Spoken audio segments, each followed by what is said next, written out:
Question number 1. രൂത്തിൻ്റെ പുസ്തകത്തിൽ എന്തെല്ലാം വിവരണങ്ങളാണ് ഉള്ളത്?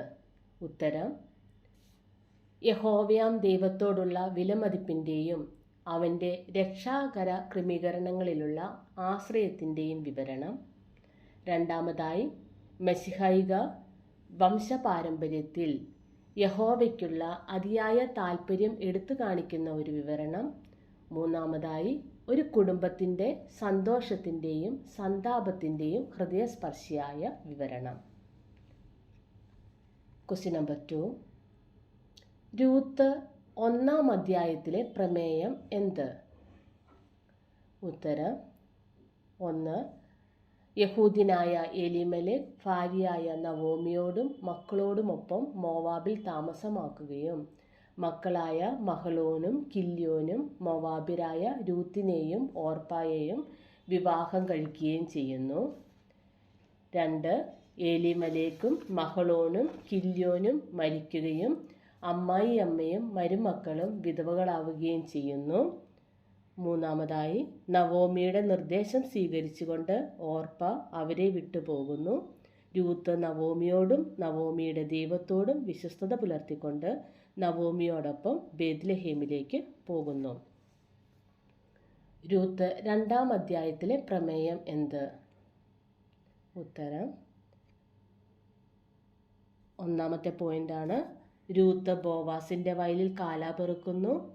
2-ാമത്തേത്, രൂത്തും ബോവാസും കണ്ടുമുട്ടുകയും ബോവാസ് കാണിച്ച ദയയെക്കുറിച്ച് അവൾ നവോമിയോട് പറയുകയും ചെയ്യുന്നു. രൂത്ത് 3-ാം അധ്യായത്തിലെ പ്രമേയം എന്ത്?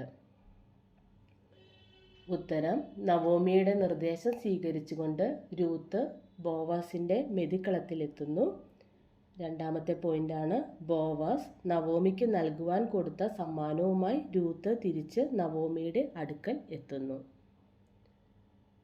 Question number 5. രൂത്ത് 4-ാം അധ്യായത്തിലെ പ്രമേയം എന്ത്? ഉത്തരം: ബോവാസ് വീണ്ടെടുപ്പുകാരനായി മാറുന്നു. 2-ാമത്തെ പോയിന്റാണ്, രൂത്തിനും ബോവാസിനും ഓബേദ് ജനിക്കുന്നു. 3-ാമതായി, യേശുവിൻ്റെ വംശാവലിയുടെ ഭാഗമായി ഓബേദിനെ ഉൾപ്പെടുത്തി ദാവീദിൻ്റെ വംശപരമ്പര എടുത്തു കാണിക്കുന്നു. Question number 6. പുരീം എന്ന പേരിൽ അറിയപ്പെടുന്ന യഹൂദ ആഘോഷത്തിന് പിന്നിലുള്ള കഥ എന്താണ്? ഉത്തരം: യഹൂദർക്കെതിരെ പേർഷ്യൻ രാജാവിൻ്റെ കൊട്ടാരത്തിൽ നടന്ന ഒരു ഉപജാപത്തിൻ്റെയും തൽഫലമായി ഉണ്ടാകാനിരുന്ന വംശഹത്യയുടെയും അപകടത്തിൽ നിന്ന് സ്വന്തം വംശത്തിൽപ്പെട്ട ഒരു പേർഷ്യൻ രാജ്ഞിയുടെ ഇടപെടൽ വഴി യഹൂദരെ രക്ഷപ്പെടുത്തുന്നതിൻ്റെ കഥയാണിത്. 2-ാമതായി, ഒരു ജനതയുടെ വീണ്ടെടുപ്പാണ് ഇവിടെ ദൃശ്യമാകുന്നത്. 3-ാമത്തെ പോയിന്റാണ്, പുരീം തിരുനാളിലെ സായാഹ്നത്തിലും അടുത്ത പ്രഭാതത്തിലും ഈ പുസ്തകത്തിൻ്റെ സമ്പൂർണ്ണ പാഠം യഹൂദർ ഉറക്കെ വായിക്കുന്നത് പതിവാണ്. 4-ാമത്തെ പോയിന്റാണ്, എസ്തേറിൻ്റെ പുസ്തകം ജൂതന്മാരുടെ പുരീം ഉത്സവത്തിൻ്റെ കേന്ദ്രബിന്ദുവാണ്. 5-ാമത്തെ പോയിന്റാണ്, സാധാരണയായി ഈ പുസ്തകത്തിൻ്റെ കൈയെഴുത്ത് ചുരുളിൽ നിന്ന് 2 തവണ സുനഗോഗിൽ ഉച്ചത്തിൽ വായിക്കാറുണ്ട്. Question number 7. എസ്തേറിൻ്റെ പുസ്തകത്തിൻ്റെ ഘടന എങ്ങനെ ആണ്? ഉത്തരം: 1-2 അധ്യായങ്ങളിൽ ഒരു ആമുഖം അല്ലെങ്കിൽ വിശദീകരണം. 3 മുതൽ 9-ാം അധ്യായം 19-ാം വാക്യം വരെയുള്ള അധ്യായങ്ങളിൽ പ്രധാന പ്രവർത്തനം, അതായത് സങ്കീർണതയും പരിഹാരവും. 9-ാം അധ്യായം 20 മുതൽ 10-ാം അധ്യായം 3-ൽ ഒരു ഉപസംഹാരം എന്നിവ ഉൾപ്പെടുന്നു. Question number 8. എസ്തേറിൻ്റെ പുസ്തകത്തിലെ ഉള്ളടക്കമായ സംഭവങ്ങൾ നടക്കുന്നത് ഏത് കാലഘട്ടത്തിലാണ്? ഉത്തരം: അഹശ്വേരോസ് രാജാവിൻ്റെ ഭരണകാലത്താണ് എസ്തേറിൻ്റെ പുസ്തകത്തിലെ ഉള്ളടക്കമായുള്ള സംഭവങ്ങൾ നടക്കുന്നത്.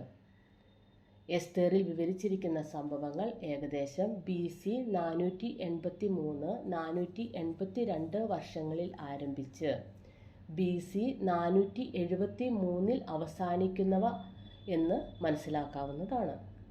താൽമൂഡ് അനുസരിച്ച് മൊർദെഖായി എഴുതിയ ഒരു മൂലഗ്രന്ഥത്തിൻ്റെ സംഗ്രഹമായ എസ്തേറിൻ്റെ പുസ്തകം BC 4-ാം നൂറ്റാണ്ടിലേതാണെന്ന് കണക്കാക്കപ്പെടുന്നു. നാം ഇന്ന് കാണുന്ന രീതിയിൽ BC 1-ാം നൂറ്റാണ്ടിൻ്റെ അവസാനത്തോടുകൂടി ഈ പുസ്തകം പ്രചാരത്തിലായി എന്ന് കണക്കാക്കപ്പെടുന്നു. Question number 9. എസ്തേറിൽ വിവരിച്ചിരിക്കുന്ന സംഭവങ്ങൾ ഏകദേശം BC 483-482 വർഷങ്ങളിൽ ആരംഭിച്ച് BC 473 അവസാനിക്കുന്നവ ആണെന്ന ചിന്തയ്ക്ക് ഊന്നൽ നൽകുന്നത് ആരുടെ എല്ലാം എഴുത്തുകളിൽ ആണ്? ഉത്തരം ജോസിഫസ്, ജൂതവ്യാഖ്യാനമായ എസ്തർ റബ, സുറിയാനി സഭാപിതാവായ ബാർ എബ്രായ എന്നിവരുടെ എഴുത്തുകളിൽ. Thank you.